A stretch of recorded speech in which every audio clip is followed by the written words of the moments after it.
So today I'll be talking about alternative legume pastures, how they benefit WA cropping and what's on the horizon. So it's not new. J.L. Thompson in 1895, he described the benefits of legumes, particularly in the Australian setting. He quoted improved soil conditions on deep-rooted and air-feeding crops, so he was talking about how the legumes were able to fix nitrogen.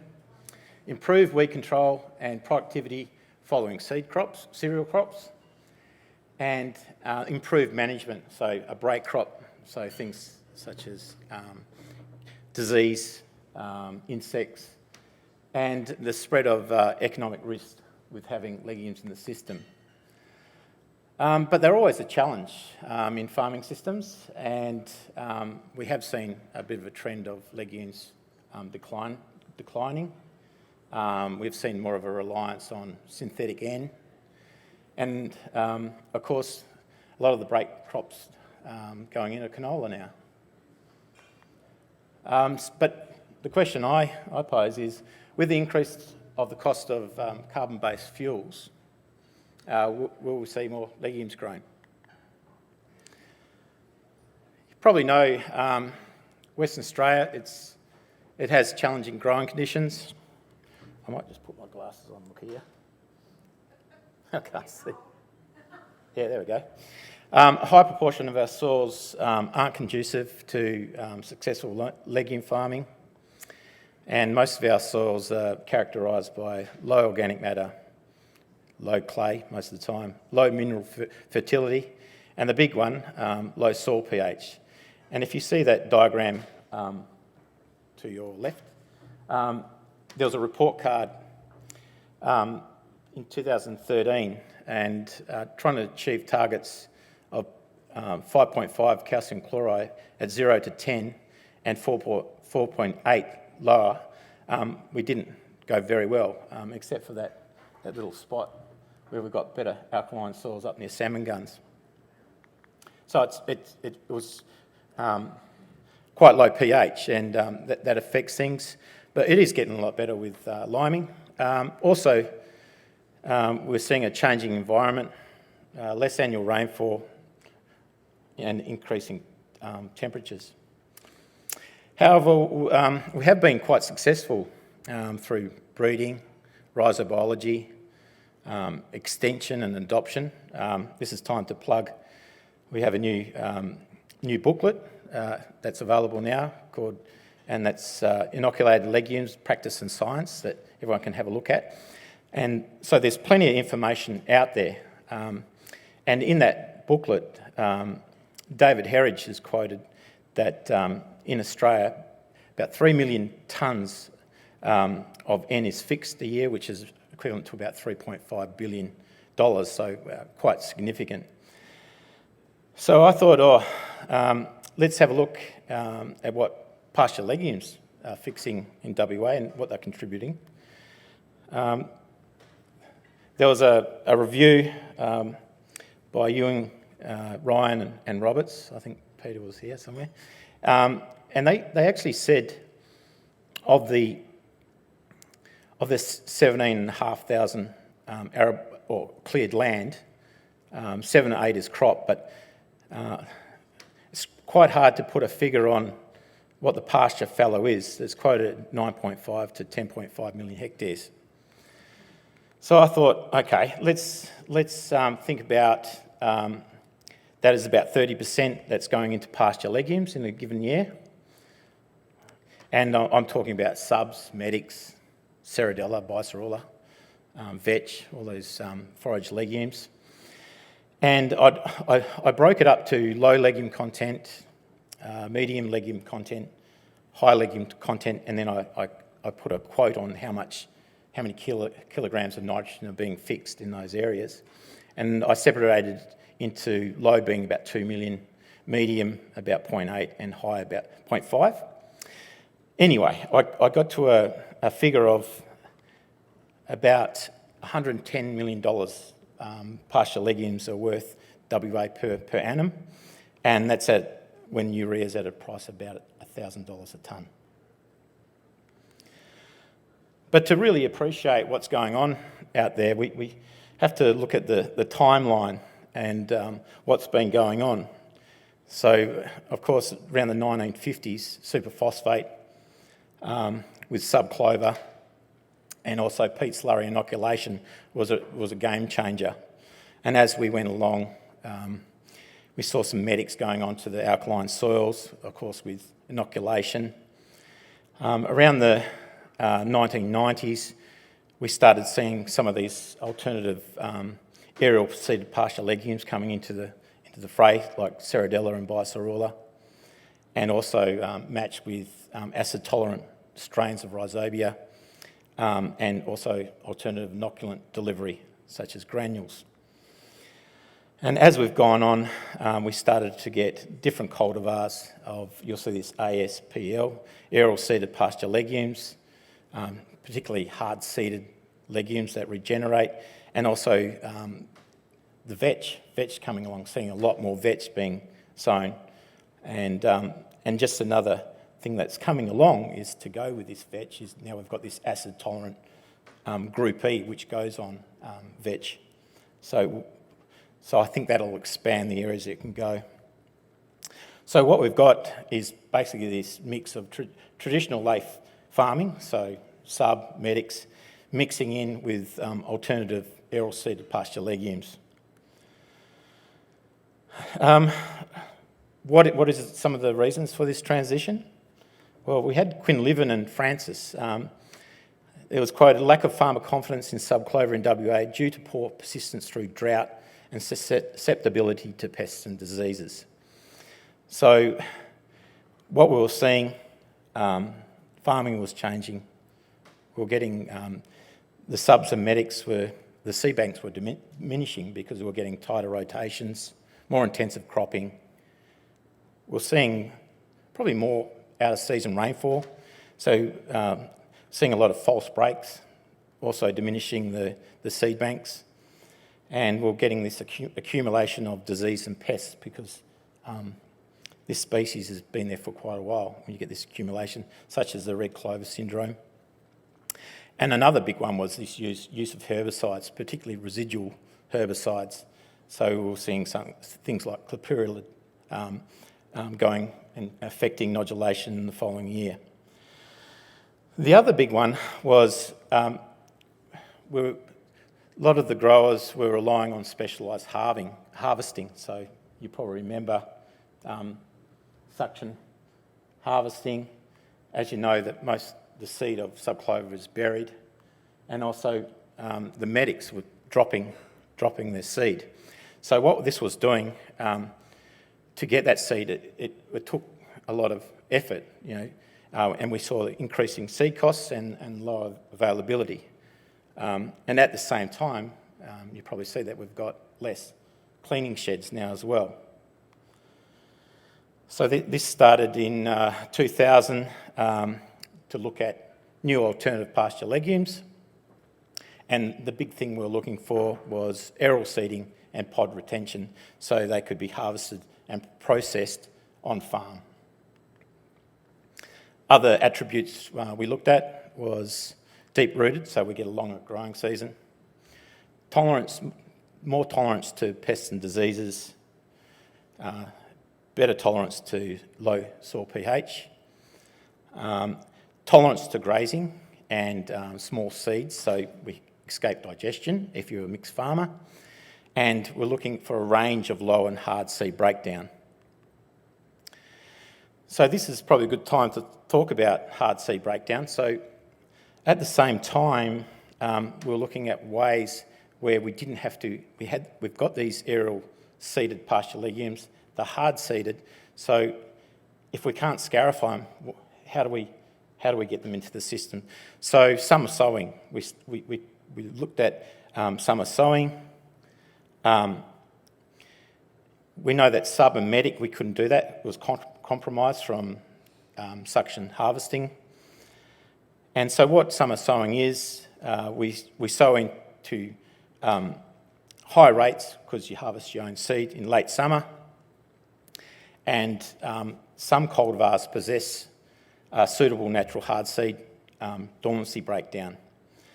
So what do I mean by that? So you can see on this chart, I've got sampling time, that could be sowing time. You sow in February, and then you've got a timeline of April and June. Up the y-axis, you've got percentage hard seed. So if it's a low percentage hard seed, it's quite germinable. If it's high, it's got low germination.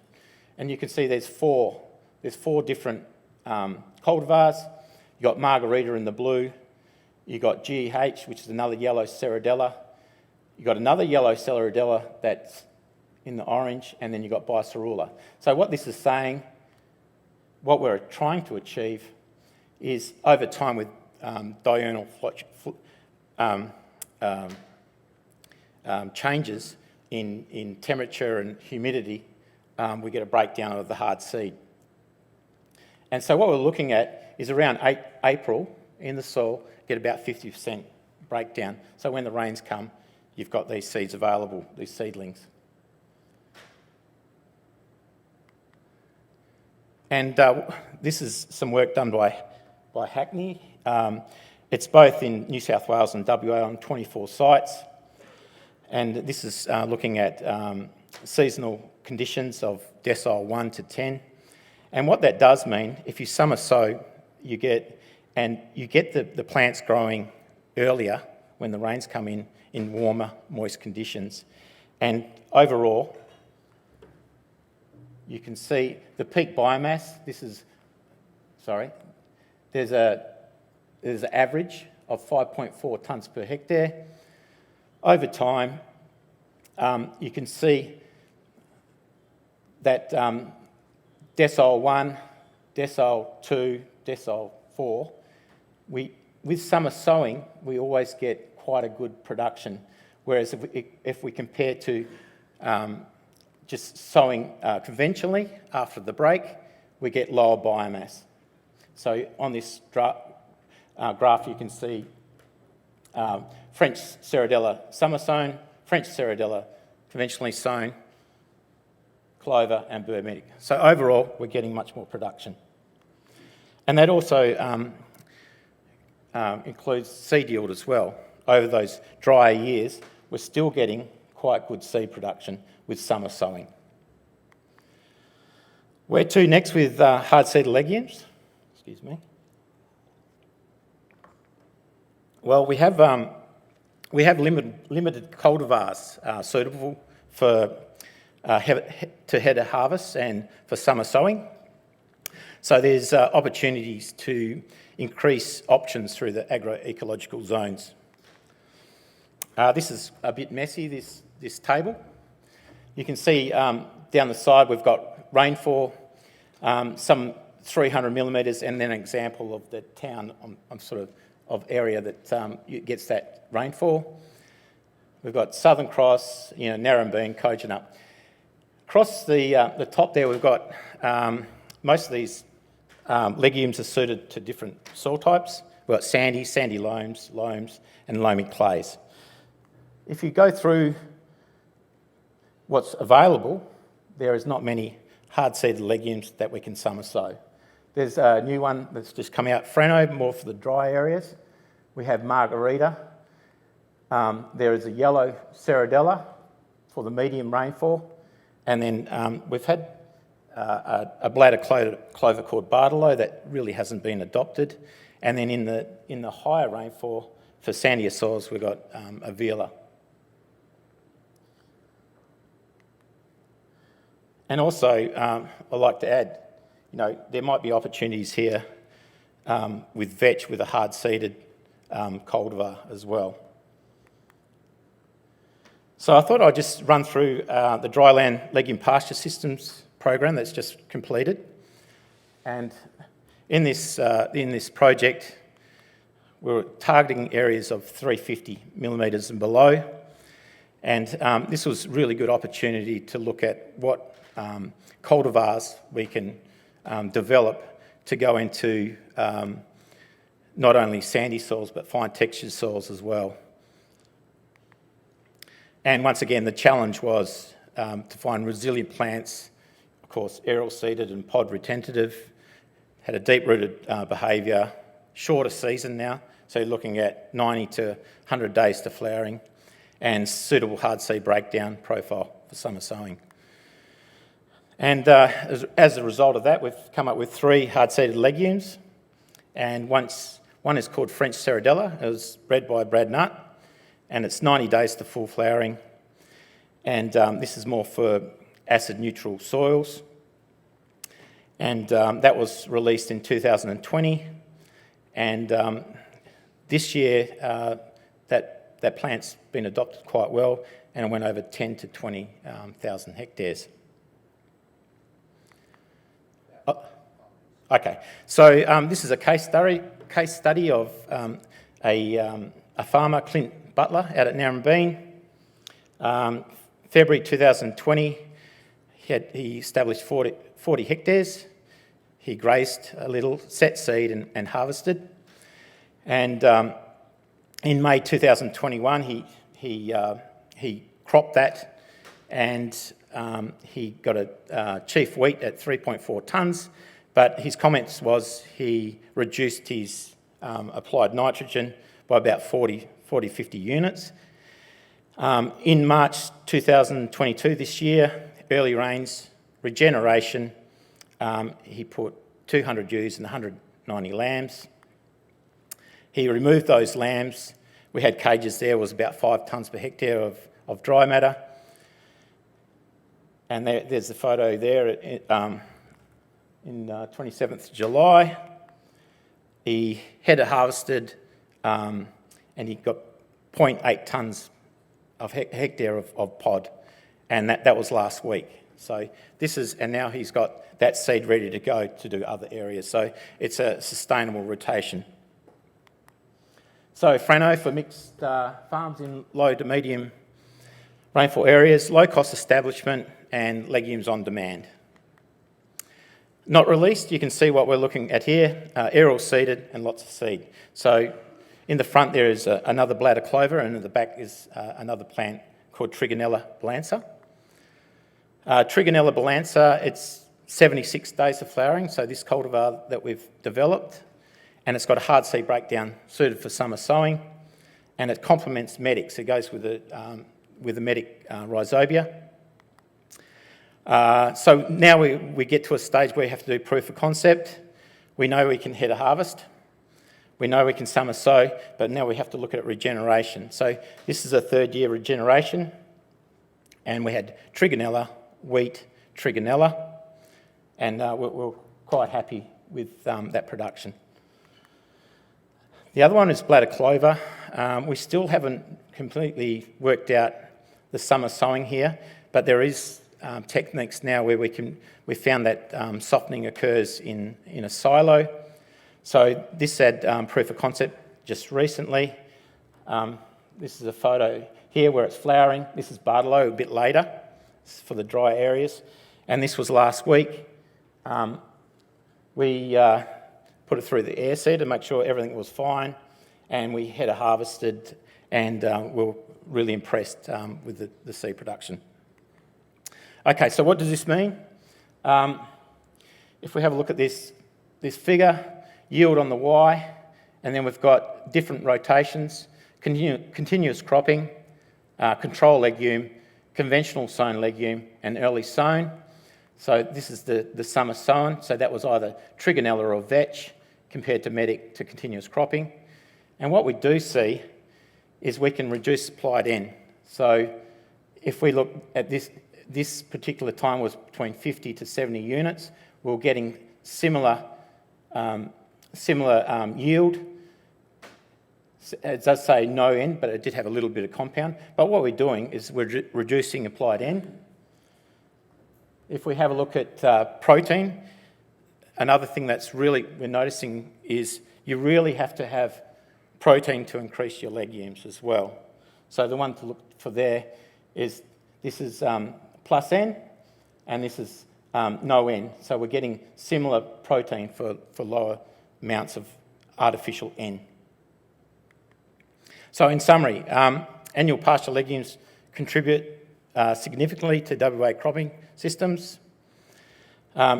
Increased N through N fixation in the farming system, so reducing inputs. Increased cereal proteins. It provides a break crop, lower pathogens, and we're seeing some of this recycling of P and K with the deep-rooted annual legumes. Reducing seed footprint, and we know that about the only way you really get some good sequestration of carbon is through pasture legumes, but it does take a while. So aerial-seeded pasture legumes overcome adoption barriers. Low-cost pasture options, seed produced on-farm and summer sown. So I think that what it does do is the grower can control how they use their pasture legumes. And it also provides a legume on demand once you've got a seed bank, choosing how the season's going, if you're going to run with a legume pasture or not.